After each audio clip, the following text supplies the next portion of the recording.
This is what happens when wealth can't buy you humanity, and when the person everyone ignores becomes the only one willing to risk everything. Have you ever walked past someone in trouble? Have you felt invisible when you needed help most? Hi viewers, kindly tell us where you're watching from and what time it is. Warm welcome to the family. Enjoy the story. The richest man in Austin was dying on the sidewalk, and not one person stopped scrolling their phone to save him. Have you ever walked past someone in trouble? Have you felt invisible when you needed help most? Do you know what it's like to be judged before anyone knows your story? This is what happens when wealth can't buy you humanity, and when the person everyone ignores becomes the only one willing to risk everything. Stay with me, because what happens next will change how you see rescue, revenge, and redemption forever. Now, let me take you back to where it all began. He built an empire worth $3 billion, but when his heart stopped beating on Congress Avenue, his net worth couldn't buy him a single helping hand. The downtown Austin heat shimmered off concrete as hundreds of people flowed past the glass towers, eyes glued to screens, earbuds blocking out the world. Richard Kane stepped out of his black Tesla at exactly 3:47 p.m., checking his Rolex one last time before the most important board meeting of his career. At 58, he'd clawed his way from Dayton trailer parks to Silicon Valley penthouses, and today he was about to close the deal that would cement his legacy forever. The pain hit him like a sledgehammer to the chest. 1 second, he was walking toward the revolving doors of his downtown office building. The next, he was on his knees, gasping for air that wouldn't come, his vision blurring as the Texas sun beat down mercilessly. His designer suit crumpled against the dirty sidewalk as his body betrayed him in the most public way possible. And the crowd? They pulled out their phones. "Oh my God, is that Richard Kane?" someone whispered. "The guy who fired half of Austin last month? Karma's a real thing, man." Richard tried to speak, tried to ask for help, but his voice came out as a strangled wheeze. His chest felt like someone was sitting on it, crushing the life out of him one breath at a time. Sweat poured down his face as he watched person after person step around him like he was just another piece of urban trash. A teenager in a University of Texas shirt actually laughed as he filmed Richard's collapse. "Yo, the billionaire's having a meltdown on Congress Avenue. This is going straight to TikTok." That's when she appeared. Alana Jones was racing her bike down the street, dreadlocks flying behind her as she weaved through traffic, trying to deliver her last package before the courier service closed. She had exactly $17 in her checking account, and a mother whose medical bills were piling up like autumn leaves. The last thing she needed was to get involved with someone else's drama. But when she saw the man on the ground, something inside her snapped. She didn't see his expensive watch or his $1,000 suit. She didn't recognize his face from the business magazines or the news reports about mass layoffs. She just saw a human being dying while other human beings pretended not to notice. Alana threw her bike down so hard it crashed into the glass window of a nearby coffee shop, the sound cutting through the murmur of the crowd like a gunshot. She dropped to her knees beside Richard, her hands immediately going to his neck to check for a pulse. "Call 911, she screamed at the crowd. "Now!" But nobody moved. They just kept filming. Richard's eyes found hers, and for a moment, the world narrowed to just the two of them. Her face was inches from his as she tilted his head back, preparing to give him mouth-to-mouth resuscitation. Her hands pressed against his chest, feeling for the rhythm of his heartbeat, and there was something about her touch, desperate but gentle, urgent but careful, that cut through his panic. "Stay with me," she whispered, her breath warm against his face. "Don't you dare give up." She began CPR, her palms pumping against his chest in steady compressions. 1, 2, 3. Her dreadlocks fell around them like a curtain, blocking out the crowd, creating an intimate space in the middle of chaos. When she leaned down to breathe air into his lungs, her lips almost touched his, and Richard felt something he hadn't experienced in decades. The touch of someone who actually cared whether he lived or died. The ambulance finally arrived, sirens wailing as paramedics pushed through the crowd. As they loaded Richard onto the stretcher, his eyes stayed locked on Alana's face. She was breathing hard, sweat glistening on her dark skin, her clothes dirty from kneeling on the sidewalk to save his life. "You're going to be okay," she called out as they wheeled him toward the ambulance. "You hear me? You're going to make it." When was the last time you stopped everything to help a stranger? Tell me in the comments. Would you have kept walking or stepped in to save a life?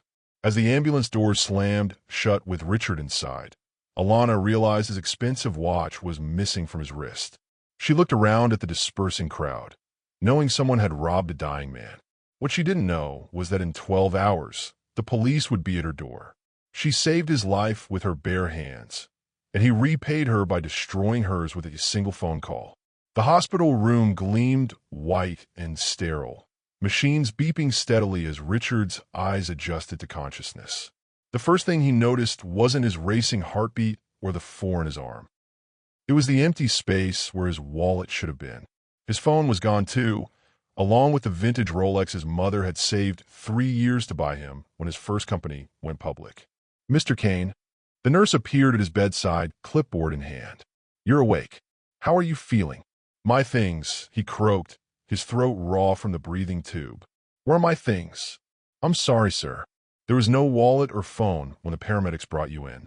Just your clothes and shoes." Richard's mind immediately went to the woman with the dreadlocks. The one who'd been so close to him, her hands all over his chest, her face inches from his. Of course, he should have known. In his experience, nobody helped unless they wanted something, and what they usually wanted was money. The security footage confirmed his suspicions. There she was, clear as day, kneeling right next to him during his collapse. The perfect position to slip a hand into his jacket pocket while pretending to save his life. The cameras caught everything. Her bike crashing into the coffee shop window, her dramatic rush to his side, even the way she positioned her body to block the crowd's view while she performed her little rescue theater. "I want to press charges," Richard told Detective Martinez when the police arrived to take his statement. "The woman who was there during my collapse. She took my wallet, my phone, everything." "Sir, are you certain?" "The witnesses say she was trying to help you." Richard's laugh was bitter. "Detective, I've been poor. I know how desperation makes people think. She saw an opportunity, and she took it. I want her arrested." By 6 a.m. the next morning, 3 police cars pulled up outside Alana's apartment building in East Austin. She was getting ready for another day of bike deliveries, counting the crumpled bills in her tip jar to see if she could afford both groceries and her mother's insulin this week when the heavy knock came at her door. "Alana Jones?" Detective Martinez held up his badge. "You're under arrest for theft." The handcuffs felt cold against her wrists as they read her rights. Her neighbors watched from their windows and doorways, their faces a mix of shock and sympathy. Mrs. Rodriguez from next door started crying as they put Alana in the back of the patrol car. "I don't understand," Alana kept saying. "I helped him. I saved his life." "That's not what he says," Martinez replied, sliding into the driver's seat. "Mr. Kane remembers you being very close to him during his collapse. Close enough to take his wallet and phone while he was unconscious." The booking process felt like a nightmare. Fingerprints, mugshots, the orange jumpsuit that smelled like industrial detergent, and other people's desperation. They put her in a holding cell with 3 other women, and Alana sat on the hard bench wondering how saving someone's life had turned into the worst mistake of her own. The irony wasn't lost on her. She'd grown up in foster care, bouncing between homes where she'd been accused of stealing things she'd never touched. And now, at 26, after working her ass off to build an honest life, here she was again, presumed guilty because of how she looked, where she came from, and the color of her skin. Have you ever been accused of something you didn't do? Have you ever judged someone based on how they looked? Share your experience below. As the handcuffs clicked around Alana's wrists, the detective mentioned something that made her blood freeze. "The victim specifically requested we check your background, Miss Jones. Seems he thinks you two have met before." She had never seen Richard Kane in her life. Or had she? In Austin, Texas, being poor and black while helping a rich white man isn't heroic, it's suspicious. The story broke on local news first, then exploded across social media like wildfire. By noon, #SavedHerStole was trending on Twitter, with the internet split down the middle about whether Alana was a hero or a criminal. The local Fox affiliate ran the headline Good Samaritan or con artist, while the Austin American-Statesman went with CPR or pickpocket. The Richard Kane controversy. Alana's mugshot went viral within hours. In the photo, she looked exhausted and defeated, her dreadlocks messy, her eyes red from crying. The comments section under every news article became a war zone of racial slurs, class warfare, and heated debates about the nature of charity itself. She's obviously guilty.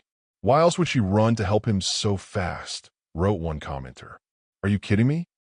She literally saved his life, and this is how he repays her, replied another. Rich white man accuses black woman of theft. Where have we heard this before? Don't make this about race. Crime is crime. The Travis County Jail buzzed with fluorescent lights and a sharp scent of disinfectant. In her orange jumpsuit, Alana sat straighter than the concrete walls around her, refusing to let them see her break. She learned a long time ago that showing weakness in places like this was like bleeding in shark-infested waters. Her cellmates were a mixed bag, a woman picked up for driving without a license, another for shoplifting baby formula, and a third who'd been caught selling pain pills outside a clinic. They all knew Alana's story by now. It was all anyone could talk about. Girl, you should have just kept riding, said Carmen, the woman with the driving charge. Rich people don't want our help. They just want someone to blame when things go wrong. But Alana couldn't stop thinking about those moments when she'd pressed her hands to Richard's chest, felt his heart struggling to keep beating under her palms. The way he'd looked at her with such desperate gratitude, like she was an angel sent to save him. Had she imagined that connection? Had she been a fool to think she'd seen something human in his eyes? Meanwhile, Richard was dealing with his own media nightmare. His company's stock had dropped 12 points overnight, and his board was demanding answers. How did a man worth $3 billion end up collapsed on a public street? And why was he accusing his rescuer of robbery without any solid proof? His assistant, Jennifer, brought him the morning news clips on her tablet, her face carefully neutral. Sir, the public relations department thinks we should consider dropping the charges. The optics aren't favorable. Richard found himself obsessing over the security footage, watching it again and again. There was something about the way Alana had moved, the urgency in her actions, that didn't match his assumptions about her motives. When she leaned down to give him mouth-to-mouth, her face had been so close to his that he could see the flecks of gold in her brown eyes. No one faked that kind of desperation, but his wallet was still missing. His phone was still gone. And despite what the footage showed, someone had robbed him while he was dying on the sidewalk. The breakthrough came from an unexpected source. A homeless veteran named Miguel, who spent most days sitting outside the coffee shop where Alana's bike had crashed, came forward with his own cell phone video. The footage was shaky and the audio was poor, but it clearly showed a teenage boy in a UT shirt slipping something into his backpack while everyone was distracted by the ambulance. The kid was arrested 3 hours later. Richard's wallet was in his dorm room, credit cards maxed out, and cash long gone. His phone had already been sold to a pawn shop downtown. How quickly do we judge heroes and villains based on headlines? When have you seen the media get a story completely wrong? Tell me your thoughts. The lawyer who showed up to represent Alana pro bono carried a manila folder that made her hand shake. Miss Jones, he said quietly, I need to ask you about your mother. Specifically about where she worked in 1997. The name on the first document made Alana's world tilt. Kane Technologies. 27 years ago, a janitor named Maria Jones cleaned the offices of a startup called Kane Technologies. What happened in that building would connect two strangers forever. The Kane Technologies building in 1997 was nothing like the glass towers Richard would later own. Just 3 floors of rented space in a converted warehouse, where dreams smelled like industrial carpet and ambition tasted like vending machine coffee. Maria Jones arrived at 11 p.m. every weeknight, her cleaning cart squeaking down the hallways as she emptied trash cans and scrubbed bathrooms for men who made more in a day than she'd see in a year. At 28, she was beautiful in a quiet way, with the same golden brown eyes her daughter would inherit and the same fierce determination that would keep her working 3 jobs to make ends meet. Young Richard Kane was different then. At 31, he still had ideals about changing the world, still believed that success and goodness could coexist. His first company was developing software to help low-income families access healthcare, and he often worked late into the night, fueled by passion and cheap takeout. That's how they met. The ambitious entrepreneur and the night janitor, 2 people whose paths should never have crossed in any meaningful way. "You don't have to clean around me," Richard said the first time he noticed her trying to empty his office trash while he worked. "I can move." Maria looked surprised.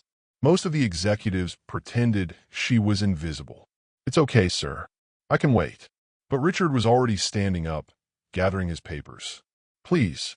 "And it's Richard, not sir." She smiled at that, and something in her face made him forget about coding algorithms and venture capital meetings for just a moment. "Maria," she replied. "Thank you." It started innocently enough. Late-night conversations while she cleaned and he worked. She'd ask about his software, genuinely curious about how computers could help people like her get medical care they couldn't afford.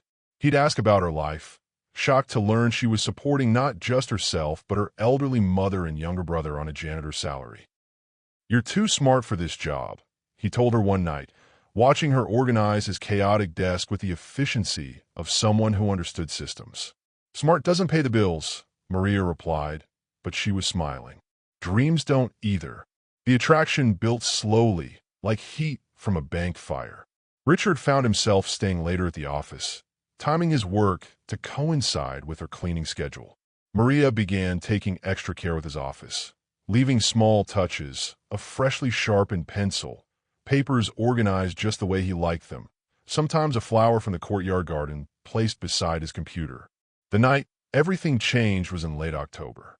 Richard's business partner had just pulled out of their startup, taking half their funding with him. Maria found him sitting in the dark office, head in his hands, looking like the weight of the world had settled on his shoulders. "What's wrong?" she asked, setting down her spray bottle and approaching his desk. When he looked up at her, his eyes were red with exhaustion and disappointment. "I think it's over. The company, everything I've worked for, it's all falling apart." Without thinking, Maria reached out and touched his shoulder. The contact was electric, her warm palm against his tense muscles, offering comfort in the simplest possible way. Richard covered her hand with his, and suddenly the distance between employer and employee, between different worlds, collapsed entirely. Their first kiss happened right there in his office, surrounded by the smell of cleaning chemicals and the glow of computer screens. It was desperate and sweet and completely inappropriate, and neither of them could bring themselves to care. The affair lasted for months. For months of stolen moments between her cleaning duties and his work marathons. For months of her teaching him Spanish phrases while he taught her to use the computer software that might someday help people like her. For months of falling in love across a divide that felt both impossible and inevitable. But Richard was building something bigger than himself, and Maria was just trying to survive. When the venture capital money started flowing and the company began to grow, the gap between their worlds became impossible to ignore. Do you believe in fate? In connections that span decades? Have you ever discovered your life was linked to a stranger in ways you never imagined? The security tape from 1997 showed everything. Maria Jones alone in Richard's office after hours, not stealing, not snooping, but holding a pregnancy test. The timestamp read 3 months before Alana was born. The bike messenger who saved his life might be the daughter he never knew existed. The DNA lab felt cold and clinical, all white walls and waiting. But the air between Richard and Alana crackled with 27 years of questions neither had known to ask. "This is impossible," Alana said for the 3rd time, staring at the cotton swab the technician had used to collect her saliva sample. "My mother worked as a janitor. She never mentioned working for you specifically." Richard sat across from her in the small testing room, his own DNA sample already sealed and labeled. The charges against Alana had been dropped once they'd caught the real thief, but now they faced something far more complicated than stolen wallets and false accusations. "Maria never told me she was pregnant," he said quietly. If she had. If she had what? Alana's voice was sharp with anger that had been building since her lawyer first showed her the employment records. You would have married the janitor? Given up your billions to raise a kid with the help? The question hung between them like a challenge. Richard wanted to say yes, wanted to claim he would have done the right thing, but honesty forced him to confront the man he'd been at 31. Ambitious, driven, convinced that success required sacrifice, and that sacrifice usually came from other people. I don't know, he admitted. I like to think I would have, but I was different then, focused on building something that seemed bigger than any one person's needs. Alana laughed bitterly. At least you're honest. Most men would lie and say they would have been father of the year. The DNA technician cleared her throat. Results will be available in 72 hours. We'll call you both when they're ready. Those 3 days stretched like months. Richard found himself unable to concentrate on work, his mind constantly drifting to memories of Maria, her laugh, the way she'd light up when explaining something she was passionate about, the night they made love on the couch in his office while rain drummed against the windows. Alana spent the time researching Richard's company history, trying to piece together what had happened between her mother and this man who'd built an empire after their relationship ended.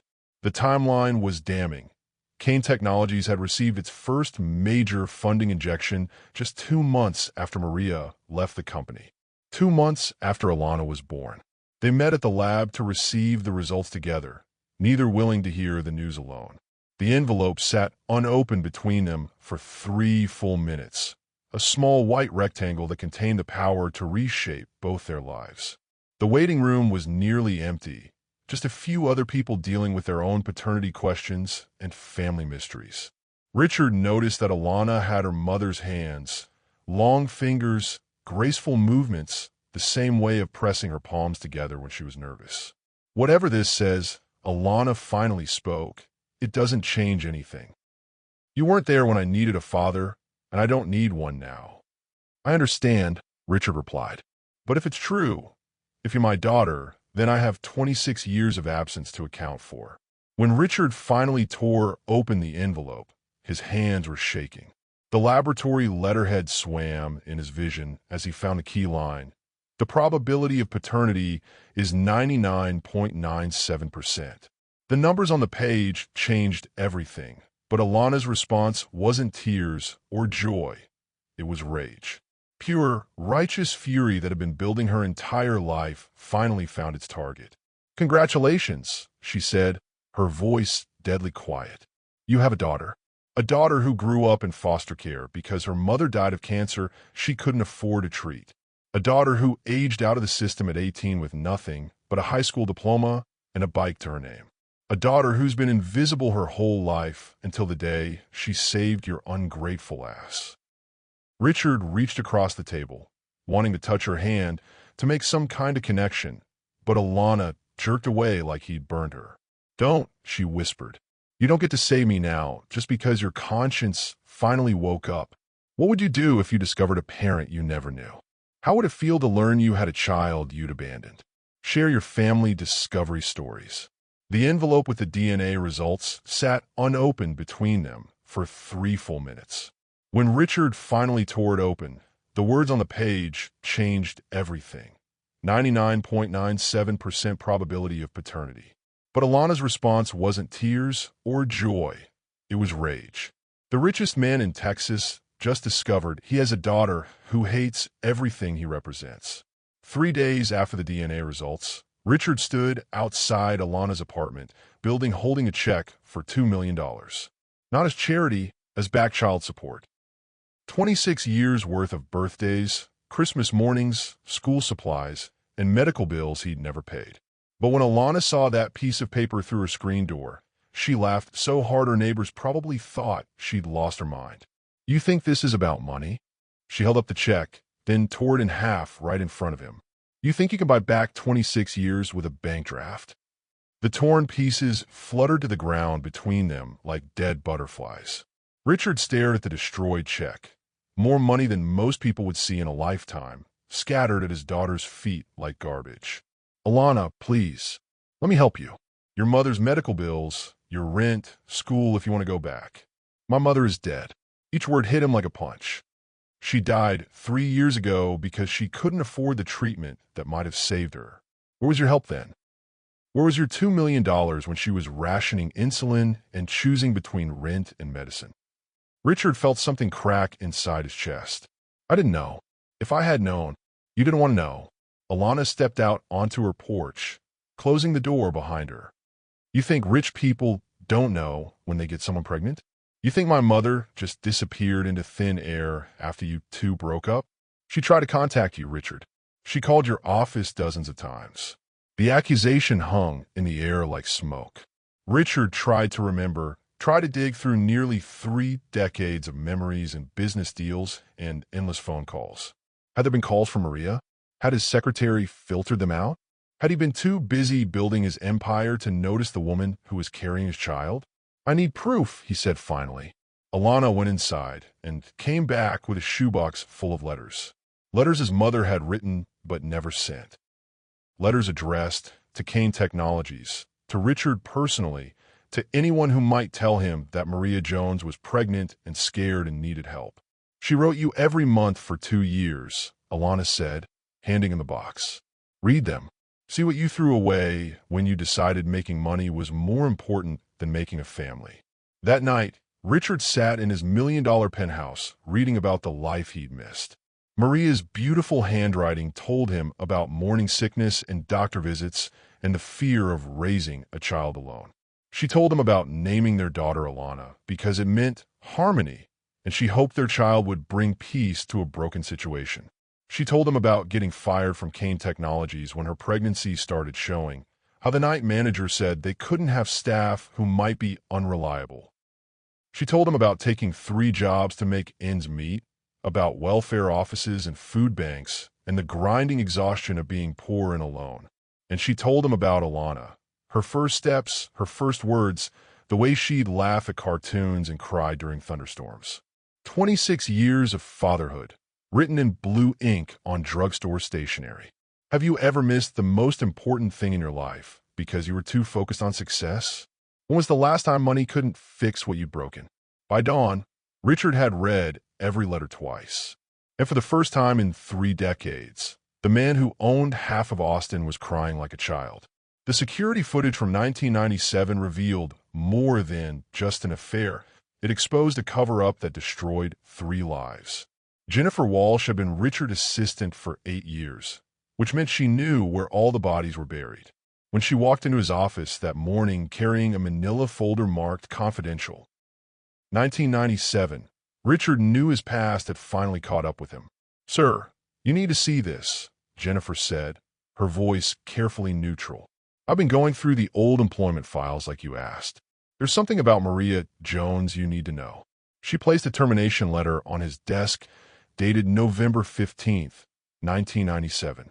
The reason for firing was listed as attendance issues, but Jennifer had highlighted a handwritten note in the margin. Night janitor claims personal relationship with owner. Security recommends immediate termination to avoid complications. Richard's blood turned cold. Who authorized this? Your business partner at the time, David Matthews. He's the one who signed the termination paperwork. Matthews. Richard hadn't thought about his first business partner in years, but suddenly memories came flooding back. David had been paranoid about anything that might threaten their startup funding, obsessed with maintaining a professional image for potential investors. Give me the security footage from that period, Richard ordered. Everything from October through December 1997. Already pulled, Jennifer replied, sliding a USB drive across his desk. You're not going to like what you see. The footage was grainy and old, but clear enough to break Richard's heart. There was Maria, obviously pregnant, standing in the company lobby at 2 a.m., trying to talk to the security guard. The timestamp showed November 12th, 3 days before she was fired. Richard watched himself appear in the frame, walking past Maria without even looking at her. She reached out to touch his arm, trying to get his attention, but the security guard stepped between them.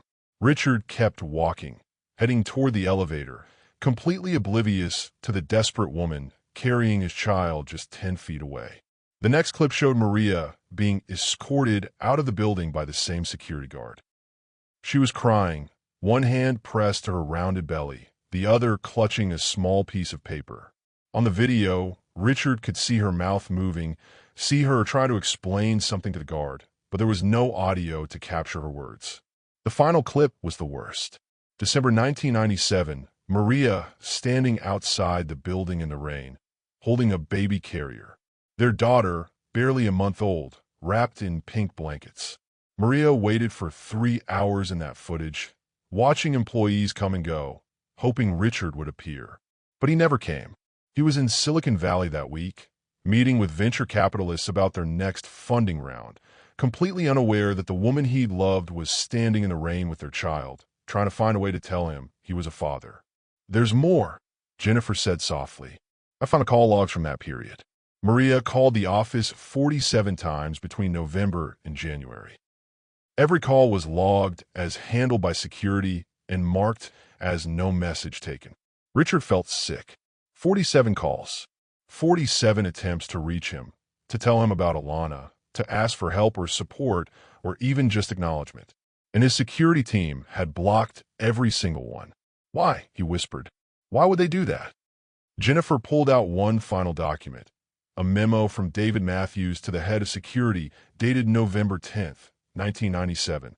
Former cleaning staff Maria Jones may attempt to contact Mr. Kane regarding false paternity claims. All communication should be blocked to prevent harassment and potential litigation.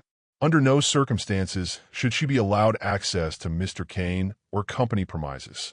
False paternity claims. David had known Maria was pregnant and had automatically assumed she was lying about the father. He'd systematically cut her off from Richard, destroyed any chance she had of getting help, all in the name of protecting the company's interests. Do you know people who've been kept apart by others who claim to know what was best? Have you ever discovered someone was intercepting your messages or calls? Richard picked up his phone and dialed David Matthews' number. After 30 years, it was time for a conversation that should have happened decades ago. When Richard finally tracked down his former business partner, the conversation revealed just how far some people will go to protect their investments. David Matthews lived in a gated community in Westlake Hills, the kind of place where the lawns were always perfect and the secrets were always buried deep. When Richard rang the doorbell at 7 a.m. on a Saturday morning, David answered in a silk robe and golf shoes, clearly preparing for a day that didn't include facing the consequences of decisions made 30 years ago. "Richard," David's face went pale. "What are you doing here? We need to talk about Maria Jones." The name hit David like a physical blow. He stepped back, gripping the doorframe, and Richard could see decades of guilt written across his features. "That's ancient history, Richard. Why are you bringing up something from the 90s? "Because your ancient history cost me my daughter." Richard pushed past David into the house, his anger barely controlled. "Because you made decisions about my life without telling me, and a woman and child paid the price." David's living room was a monument to excess. Leather furniture that probably cost more than most people's cars, artwork that belonged to museums, windows overlooking a golf course where the wealthy played while the world burned around them. Richard had helped create this lifestyle, had been David's partner in building the foundation that made all this luxury possible. But seeing it now, knowing what it had cost, made him sick. "I was protecting you," David said, moving to his bar and pouring himself a whiskey despite the early hour. "You were so young, so focused on changing the world. A paternity suit would have destroyed everything we built." "She wasn't suing me, David. She was trying to tell me I had a child." "Same thing." David's voice was casual, like they were discussing the weather. "Poor woman gets pregnant. Rich man is the father. It's the oldest story in the book. I saved you from a lifetime of child support and media attention." Richard felt his hands clench into fists. "You saved me from my own daughter. I saved your company. Our company. Do you have any idea how much money we made because I protected you from that distraction? Billions, Richard. With a B. You should be thanking me." The word distraction hung in the air between them like poison. That's all Alana had been to David, a distraction from profit margins and stock prices. Not a human being, not Richard's child, just an obstacle to be removed from the equation. She died alone, Richard said quietly. Maria died of cancer 3 years ago because she couldn't afford treatment. My daughter grew up in foster care because her mother couldn't make ends meet after you had her fired. How much is that worth, David? How much money justifies destroying 3 lives? David drained his whiskey and poured another. You're being emotional. This is business, not a soap opera. I made the hard choice you were too soft to make yourself. That's when Richard hit him. He'd never thrown a punch in his adult life, had never been the type to solve problems with violence. But something about David's casual cruelty broke the last thread of his self-control. The older man went down hard, blood streaming from his nose, whiskey glass shattering against the marble floor. 30 years, Richard said, standing over his former partner. 30 years she lived thinking I didn't care enough to help her. 30 years my daughter grew up believing her father was a monster who abandoned them. David struggled to his feet, pressing a silk napkin to his bleeding nose. Sue me then. Take me to court. But you can't change what happened, Richard. That girl is still poor, her mother is still dead, and you're still a man who is too busy making money to notice his own child. The truth in those words hurt more than any physical blow could have. David was right. All the money in the world couldn't bring Maria back or give Alana the childhood she deserved. Richard had missed 26 years of his daughter's life, and no amount of rage or regret could give him those years back. But maybe, just maybe, he could still earn forgiveness. Have you ever discovered someone made life-changing decisions for you without your knowledge? When has protecting someone actually destroyed them instead? Richard left David bleeding in his mansion and drove straight to East Austin, where his daughter was getting ready for another day of bike deliveries, completely unaware that her father had just learned the truth about why she'd grown up without him. Alana had to choose between the father who abandoned her and the father who never knew she existed. The knock on Alana's door at 8 a.m. was soft but insistent. When she looked through the peephole and saw Richard standing there with bandaged knuckles and something that might have been hope in his eyes, her first instinct was to pretend she wasn't home. But the man looked different than he had 3 days ago when she'd torn up his check. Smaller somehow, like carrying the weight of 30 years' worth of mistakes had finally bent his shoulders under the load. I know why your mother never reached me, he said through the door. And I know why you hate me for not being there. Please, just give me 5 minutes to explain. Against her better judgment, Alana opened the door. Richard looked terrible. His usually perfect hair was messy. His expensive shirt was wrinkled, and there were dark circles under his eyes that suggested he hadn't slept in days. Nice shiner, she said, noticing the bruise forming around his left eye. Business meeting get rough? Something like that. Richard held out the manila folder Jennifer had given him.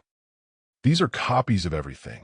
The security footage, the call logs, the termination papers, the memo that kept your mother away from me. I need you to see what really happened. Alana didn't want to care. She'd spent 26 years building walls around the part of her heart that had once hoped her father might come looking for her, and she wasn't about to tear those walls down for a man who'd only discovered her existence by accident. But curiosity won out over caution. She took the folder. The first document was her mother's termination letter, and seeing Maria's name typed in cold, official language made Alana's throat tight. Her mother had been fired 3 days before she tried to tell Richard about the pregnancy.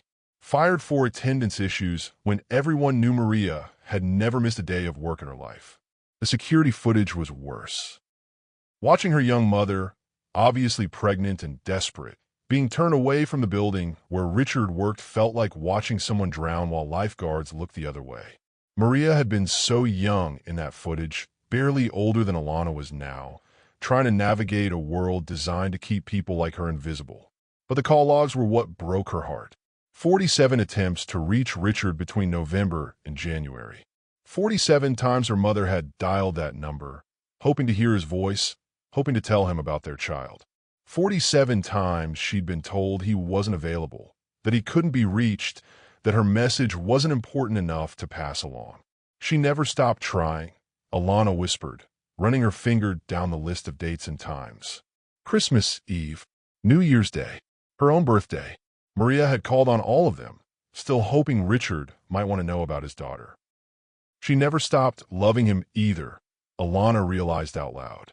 Even after everything, she kept pictures of him in her jewelry box. I found them after she died and thought she'd just kept them to remember some old boyfriend. I never imagined. Richard sat heavily in the plastic chair across from Alana's small kitchen table. I never stopped loving her either. I just convinced myself I had to choose between love and success, between being happy and being rich. I chose wrong. For the first time since they'd met, Alana looked at Richard and saw something other than the man who'd abandoned her. She saw someone who'd been just as manipulated and lied to as she had been. Someone whose business partner had played God with other people's lives and justified it as protecting investments. David Matthews, she said, reading the name at the bottom of the memo. He's the one who kept us apart. He's the one who made the choice for me. But I'm the one who created an environment where someone felt comfortable making that choice. Richard's voice was raw with exhaustion. I built a company culture where profit mattered more than people, where protecting the business was more important than protecting human relationships. David didn't act alone. He acted according to values I'd established. The admission hung between them like a bridge neither was sure they were ready to cross. Alana wanted to stay angry, wanted to keep her walls up, wanted to protect herself from the possibility of being disappointed again. But looking at her father, and she was finally ready to think of him that way, she saw a man who'd spent 30 years becoming everything he'd thought he wanted, only to discover he'd traded away the only thing that really mattered. So what happens now? She asked. You've solved the mystery, you know the truth. What changes? Richard looked around her tiny apartment. At the bills stacked on the counter, the ancient refrigerator held together with duct tape, the single bed that doubled as a couch, and felt the full weight of everything his absence had cost. Do you believe people can change after decades of living one way? Can money fix relationships, or does it just complicate them? What would you do if you discovered your life story was based on someone else's lies? Now, I spend whatever time I have left trying to earn something I should have had from the beginning, Richard said quietly. The chance to be your father. Some relationships can't be bought with money. They have to be built with time, patience, and the willingness to start over from scratch. The community center in East Austin smelled like industrial floor, cleaner, and decades of dreams deferred. Richard had never set foot in a place like this. All fluorescent lights and worn linoleum, bulletin boards covered with notices about food pantries and job training programs and reminders that hope was a choice you had to make every day. But this was where Alana volunteered on weekends, teaching computer skills to people who'd been left behind by the digital revolution. And if Richard wanted to understand his daughter, he needed to understand the world she'd chosen to inhabit. You don't belong here, said Marcus, a grandfather trying to learn email so he could stay in touch with grandchildren who lived across the country. He was looking at Richard's expensive shoes and perfectly pressed shirt with the kind of suspicion that came from a lifetime of being promised help by people who usually just wanted something in return. I know, Richard admitted, but my daughter belongs here, and I'm trying to figure out why. Alana was across the room, bent over an ancient computer with Mrs. Rodriguez, the neighbor who'd cried when Alana was arrested. They were working on a resume, Mrs. Rodriguez's first, at age 58, because the factory where she'd worked for 20 years had finally closed and moved to Mexico. Watching his daughter work, Richard began to understand something he'd missed in all his years of building an empire. Alana wasn't just teaching computer skills. She was giving people dignity. She was showing them that they mattered, that their dreams weren't too small or too late, that someone cared enough to sit with them and help them navigate a world that seemed designed to leave them behind. This was the world Maria had chosen to raise their daughter in. Not the world of board meetings and stock options that Richard inhabited, but the world of community and mutual support, where people shared what little they had because they understood that survival was a group effort. Why do you do this? Richard asked Alana during their break, watching her distribute sandwiches she'd bought with her own tip money. Because someone did it for me, she replied simply. When I aged out of foster care, I had nothing. No family, no money, no idea how to survive in the real world. But there were people in places like this who taught me skills, who gave me hope, who showed me that being poor didn't mean being worthless. She handed him a cup of coffee that was terrible but warm. They taught me that the most important thing you can do with your life is lift up the people behind you as you climb, not step on them to get higher yourself. The criticism was gentle but pointed, and Richard felt it land exactly where Alana had aimed it. He'd spent 3 decades climbing higher and higher, never once looking back to see who he'd stepped on along the way. He convinced himself that creating jobs and building wealth was helping society, but he'd never actually helped an individual person who wasn't already wealthy. "Teach me," he said suddenly. Alana looked surprised. "Teach you what?" "This. How to help people without expecting anything in return. How to be useful to someone who can't do anything for me in exchange." It was the first time Richard had ever asked to learn something that wouldn't make him richer or more powerful, and Alana could see the request was genuine. Not a publicity stunt or a tax write-off, but a real desire to understand how the other half of the world lived.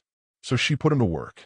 Richard spent the afternoon helping Marcus set up an email account, struggling with technology that seemed simple until you were trying to explain it to someone who'd never owned a computer.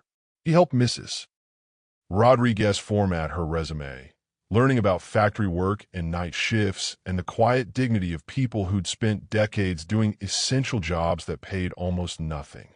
He helped a teenage mother figure out online college applications and listened to her explain how she was going to be the first person in her family to get a degree, how she worked double shifts at a diner to save money for textbooks, how her baby's father had disappeared the day she told him she was pregnant. By the end of the day, Richard's expensive shirt was wrinkled and coffee-stained. His manicured hands were dirty from moving tables and chairs, and something inside his chest felt different. Lighter, somehow, like he'd been carrying a weight he hadn't even realized was there. "Not what you expected?" Alana asked as they locked up the community center.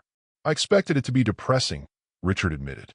"All these people struggling, working so hard for so little. But it's not depressing at all. It's—" He searched for the right word, thinking about Marcus's smile when his first email went through, Mrs. Rodriguez's tears when her resume printed out perfectly, the teenage mother's determination to build a better life for her child. "It's beautiful," he said finally. "These people have every reason to give up, but they're still fighting, still hoping, still helping each other." Alana nodded. "Now you're starting to understand why I couldn't just take your money and disappear. This is my community. These are my people. You can't fix poverty by writing checks. You fix it by showing up, by doing the work, by treating people like they matter."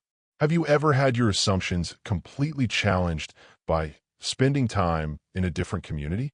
Or has helping others taught you more about yourself than success ever could? As they walked to their cars, Richard realized this was the first Saturday in 30 years that he hadn't spent thinking about business. And for the first time in his adult life, he was looking forward to the next weekend more than the next quarterly earnings report. 6 months after saving a stranger's life, Alana discovered that some debts can only be paid with the truth. The board meeting that would decide Richard's fate was scheduled for 9 a.m. on a Tuesday that felt like Judgment Day. 18 men and women in $1,000 suits sat around a mahogany table worth more than most people's houses, debating whether the man who'd built their company was still fit to lead it. "The media attention has been catastrophic," said board member Patricia Wells, sliding a tablet across the polished surface. "Stock prices down 20%, 3 major contracts canceled, and social media calling for boycotts. The Richard Kane brand has become toxic." Richard sat at the head of the table he'd commanded for 15 years, watching people he'd made millionaires discuss his future like he wasn't in the room. 6 months ago, their respect had been absolute. Now, they looked at him like he was a liability they needed to eliminate.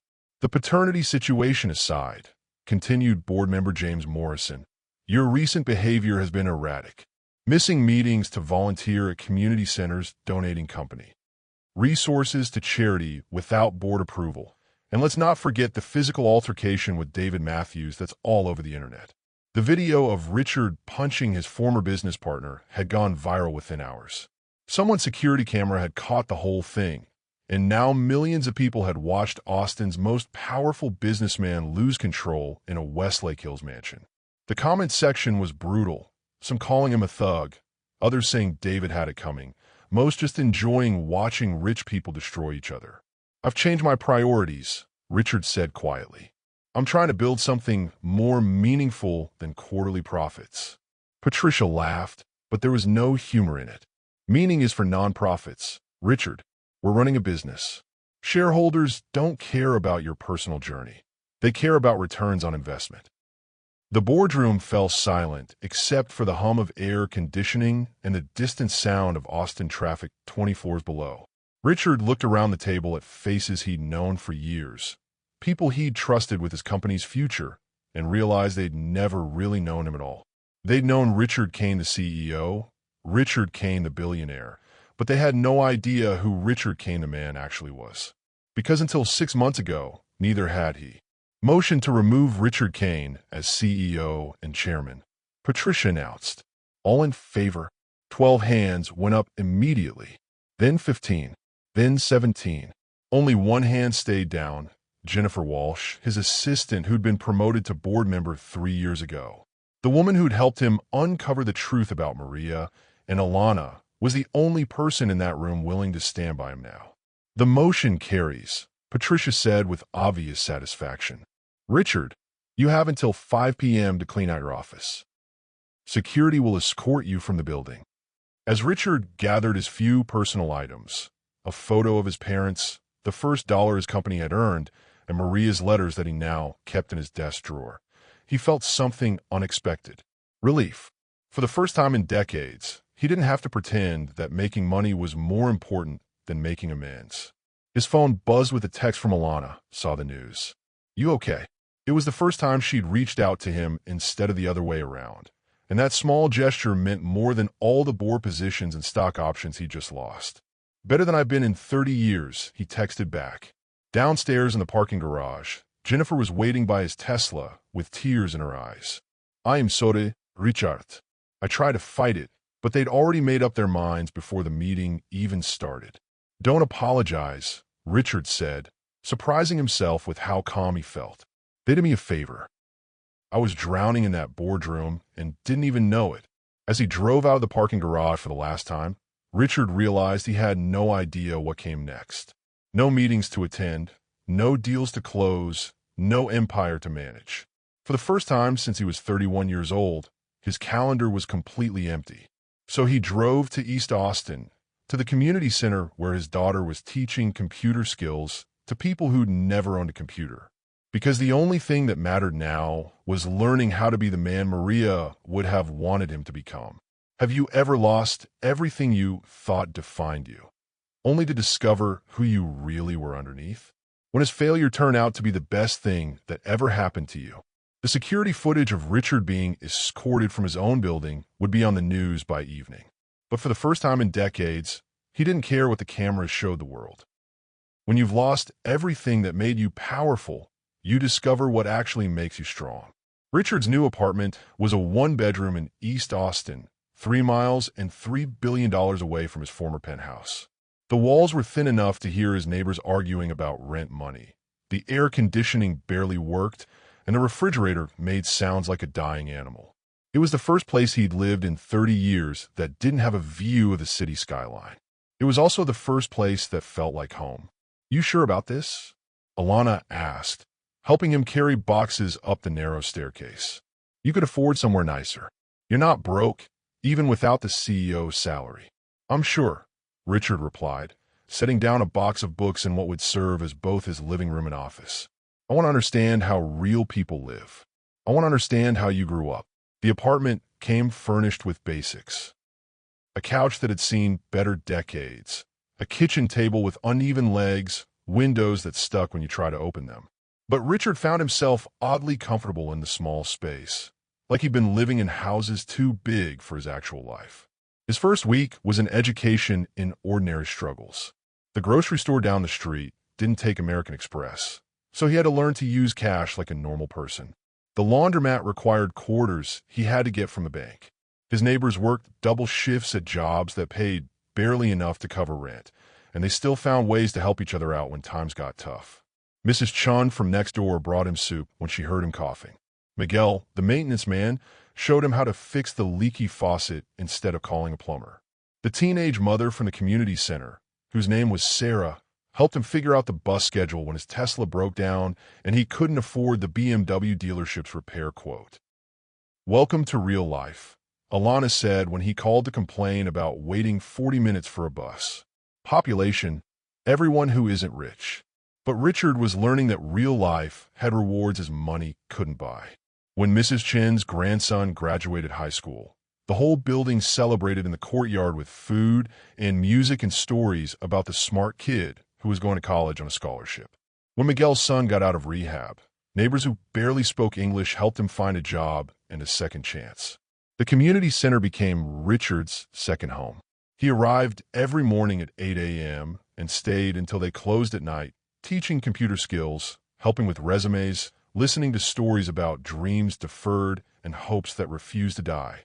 The work paid nothing, but it filled something inside him that board meetings and profit reports never had. "You're different," Marcus told him one afternoon as they worked on setting up an online business for a woman who made incredible tamales. "First time I met you, I thought you were just another rich guy slumming it for his conscience. But you actually care about this stuff." Richard looked around the room at people hunched over computers, learning skills that might help them find better jobs or start small businesses or just stay connected to family far away. 6 months ago, you wouldn't have seen these people as individuals.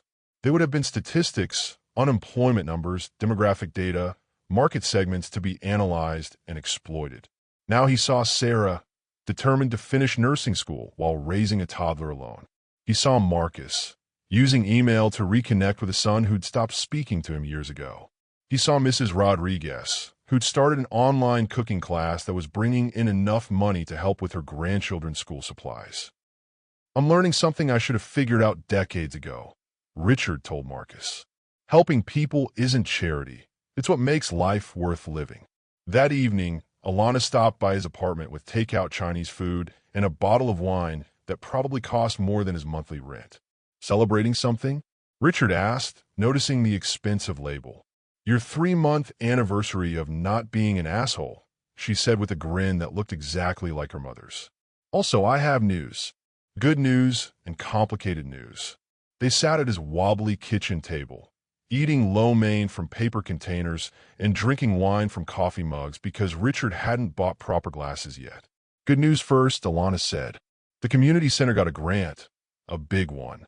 Enough to expand our programs, hire more teachers, maybe even offer childcare so more parents can attend classes." Richard felt a surge of pride that had nothing to do with personal profit. "That's amazing. You've worked so hard for this." Which brings us to the complicated news.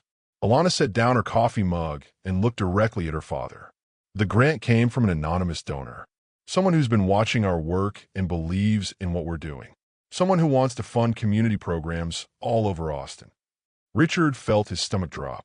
"Alana, I hope you know I didn't—" "I know it was you," she said quietly. "The grant application asked for specific information about our computer program, information that only someone who'd been volunteering here would know. Plus, the donation amount is exactly what you told me your severance package was worth." They sat in silence for a long moment, the takeout containers growing cold between them. Richard waited for anger, for accusations that he was trying to buy his way back into her good graces, for the walls to go back up between them. Instead, Alana reached across the table and took his hand. "When was the last time you used your resources to help others without expecting credit? Have you ever discovered that losing everything you thought you wanted led you to everything you actually needed?" "Thank you," she said simply. "Not for the money, for showing up, for doing the work, for proving that people really can change." Just when Richard thought he'd found peace, his old life came calling with an offer that could change everything. The knock on Richard's apartment door came at 6 a.m. on a Saturday, sharp and insistent like whoever was outside had important business that couldn't wait for civilized hours. Through the peephole, he saw a woman in an expensive suit holding a briefcase, looking as out of place in his building as he would have 6 months ago. "Mr. Kane?" My name is Victoria Sterling. I represent a consortium of investors who'd like to speak with you. Richard opened the door, but didn't invite her in. Something about Victoria Sterling.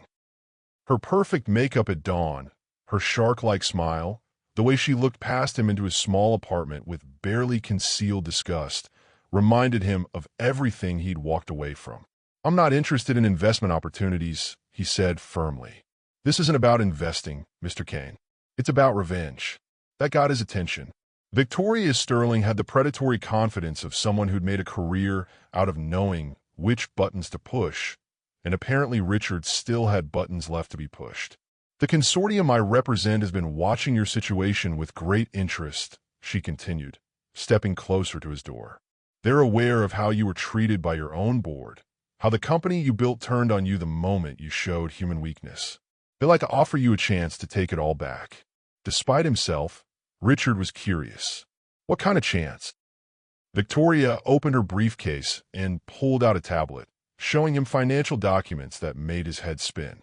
Profit projections, acquisition strategies, market analysis, all centered around a plan to buy Kane Technologies and reinstall him as CEO. Your former company is vulnerable, she explained. Stock prices still down, major clients jumping ship, board members fighting among themselves about direction. It would take approximately $2 billion to acquire controlling interest, but our projections show you could recoup that investment within 18 months. $2 billion. More money than most countries' entire economies. Casually mentioned as the price of Richard's redemption. 6 months ago, the offer would have been irresistible. Now it made him feel sick. And what do your investors want in return? He asked. Standard partnership agreement. They provide the capital, you provide the expertise and industry connections. Everybody wins. Richard looked past Victoria's shoulder at Mrs. Chun, who was heading out for her morning walk. The elderly woman waved at him through the stairway window, the same friendly gesture she gave him every day, treating him like a regular neighbor instead of a fallen billionaire. I need time to think about it, Richard said finally. Of course, but don't think too long, Mr. Kane. Opportunities like this have expiration dates. After Victoria left, Richard called Alana. It was still early, but she answered on the second ring like she'd been expecting his call.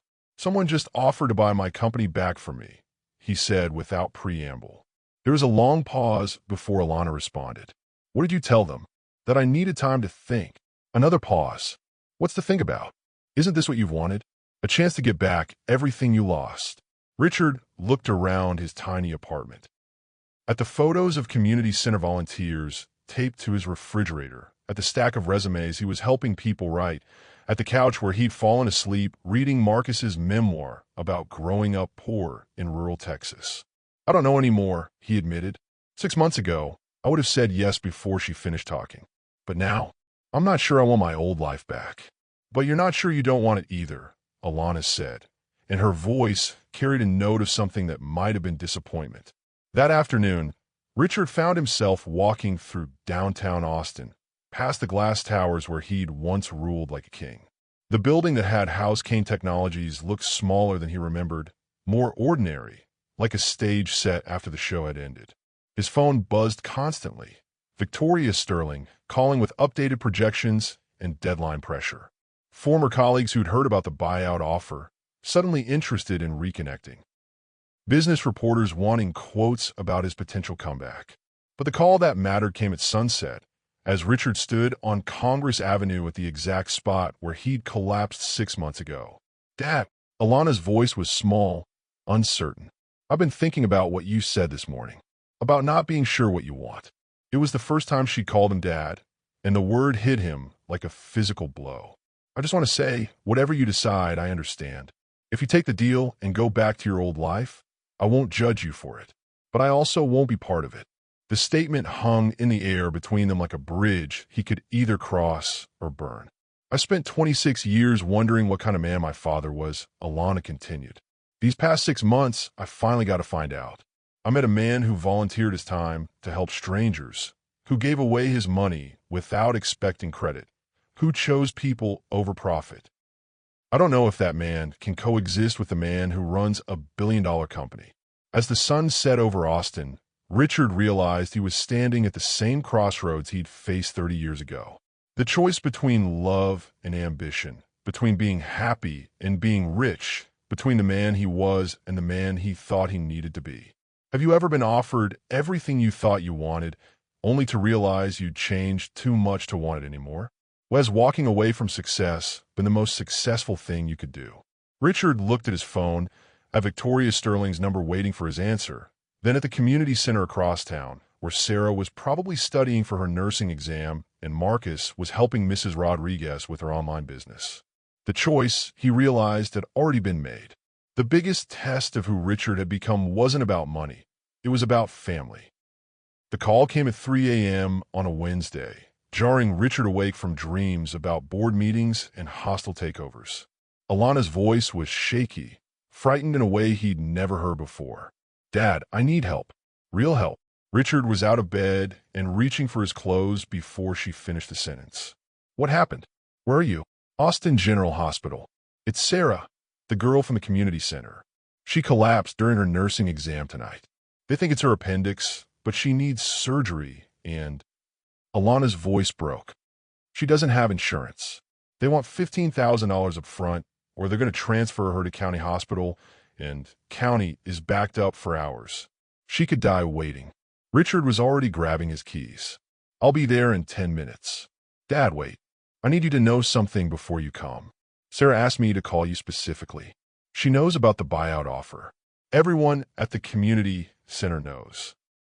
Victoria Sterling came by yesterday, asking questions about you, about whether you were really committed to this charity work or if you were just slumming until something better came along." The words hit Richard like ice water. Victoria Sterling hadn't just been pressuring him for an answer.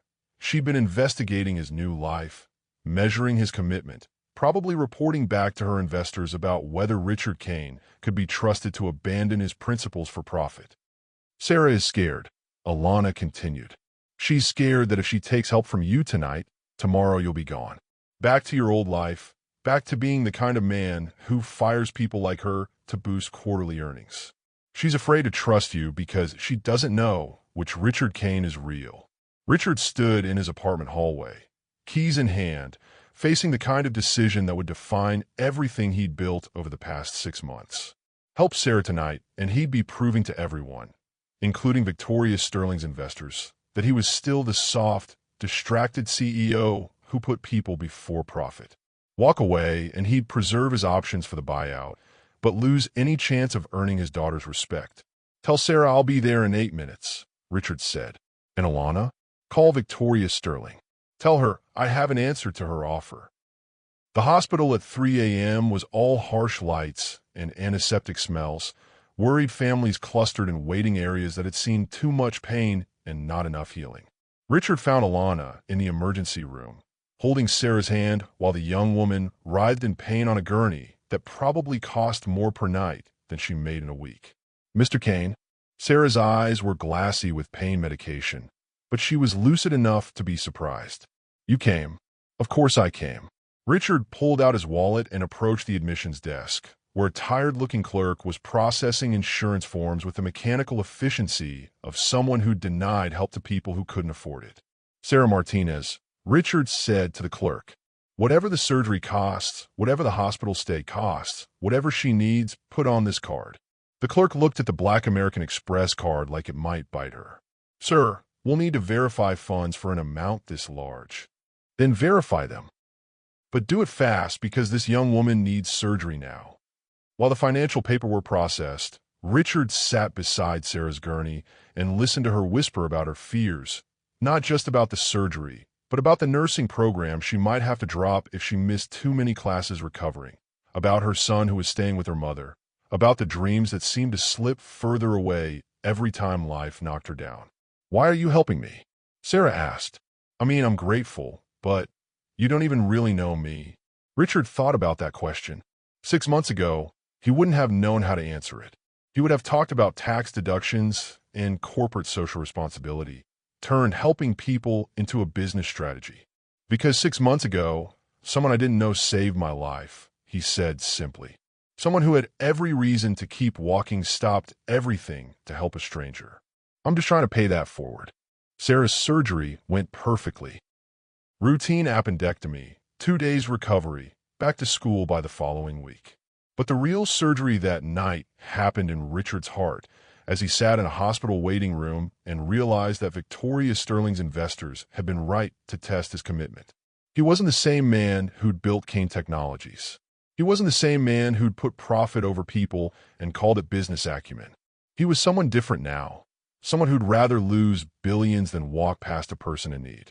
At 6 a.m., as Sarah was being wheeled to recovery and Alana was dozing in a chair beside her bed, Richard stepped outside to make his phone call. Victoria? It's Richard Kane. I have an answer to your offer. Excellent. I knew you'd see reason.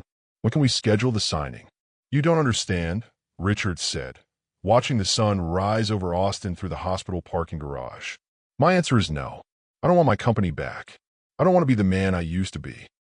And I don't want to work with people who think helping others is a weakness to be tested.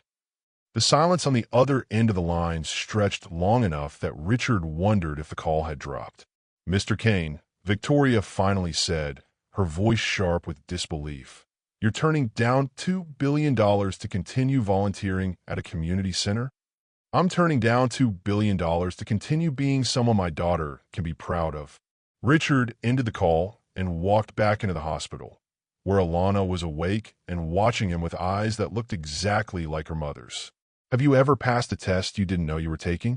When has helping one person taught you more about yourself than achieving everything you thought you wanted? So, Alana said quietly, I guess we know which Richard Kane is real now. 1 year after a bike messenger saved a billionaire's life on Congress Avenue, both of their worlds had changed in ways neither could have imagined. The community center's grand reopening fell on the anniversary of the day Richard collapsed, and the symmetry wasn't lost on anyone who'd followed their story. Where once there had been 3 cramped rooms and broken computers, now there were 8 classroom spaces, a computer lab, childcare facilities, and a job training center that was already helping people find work. Richard stood at the back of the crowd, watching Mayor Johnson cut the ribbon while reporters from every Austin news station captured the moment. A year ago, he would have insisted on center stage, would have made sure everyone knew his money had made this possible. Today, he was content to watch Sarah walk across the small stage to receive her nursing degree, finally completed after months of recovery and determination. He was proud to see Marcus unveil the memoir he'd written with help from the center's writing program, a book about growing up poor in Texas that was already getting attention from publishers in New York. But mostly, he was grateful to watch Alana in her element, directing programs and greeting volunteers, and making sure everyone felt welcome in this place she'd helped build from nothing. Not bad for community center, said Jennifer Walsh, who'd quit Kane Technologies the day after Richard was fired and now managed the center's administrative programs. Though I still think you should have let them put your name on the building. The people who used this place built it, Richard replied. They're the ones whose names should be remembered. The ceremony was interrupted by a commotion near the entrance. A black Tesla had pulled up outside, Richard's old car, which he'd sold months ago to help fund the center's expansion. Behind the wheel was Patricia Wells, the board member who'd led the vote to remove him as CEO. She looked older than Richard remembered, stressed in a way that expensive suits couldn't hide. Kane Technologies had been struggling since his departure, stock prices continuing to fall as board members fought over direction and employees jumped ship to competitors. Richard, Patricia said, approaching him with the careful politeness of someone asking for a favor from someone they'd wronged. Could we talk privately? They walked to a quiet corner of the room, past families celebrating their children's graduation from job training programs and seniors learning to video chat with distant grandchildren. The company is in trouble, Patricia said without preamble. Real trouble. 3 major clients canceled contracts last month. The board is split on every decision, and our stock price is at a 10-year low. We made a mistake letting you go. Richard waited, unsurprised by the admission but curious about where it was leading. The board voted unanimously last week to offer you your position back. CEO, chairman, full authority to restructure as you see fit, plus a compensation package that would make you one of the highest paid executives in Texas. A year ago, the offer would have been everything Richard wanted. Vindication, power, wealth, respect. All the things he'd thought defined success. I appreciate the offer, Richard said carefully, but I'm not interested. Patricia's face showed genuine shock. Richard, this is your company. You built it from nothing. Don't you want it back? Richard looked across the room at Alana, who was helping an elderly man figure out how to email photos to his family in Mexico. At Sarah, whose nursing degree hung framed on the wall next to certificates from dozens of other program graduates. At Marcus, signing copies of his memoir for neighbors who'd known his story long before it became a book. I did build that company from nothing, Richard agreed. But I also built it into something that could fire me for showing basic human decency. Something that valued profit over people, growth over compassion, success over significance. He turned back to Patricia. This place, this community, these people who help each other survive and thrive despite every obstacle thrown at them. This is what success actually looks like. Patricia followed his gaze around the room, taking in a celebration that had nothing to do with stock prices or quarterly earnings or market dominance. So what do I tell the board? She asked. Tell them to find someone who wants to be the richest person in the cemetery, Richard replied. I'd rather be the poorest person in paradise. As Patricia left, Alana appeared at Richard's side, carrying 2 cups of punch and wearing a smile that made him think of Maria. What did the corporate vulture want? She asked. My old life back, Richard said, accepting the punch. I told her I was busy living my new one. They stood together watching the celebration, father and daughter, no longer strangers bound only by DNA, but family bound by choice and shared values and the daily decision to show up for each other. You know, Alana said thoughtfully, a year ago today I was rushing to deliver packages, worried about paying rent, thinking my biggest problem was making ends meet. And now I run programs that help hundreds of people every month. I have a father who volunteers more hours than most people work at their paying jobs. And I've learned that the most important things in life can't be bought or sold or stolen. Richard raised his paper cup in a toast. To getting lost just long enough to find what really matters. To strangers who turn out to be family, Alana replied, clinking her cup against his.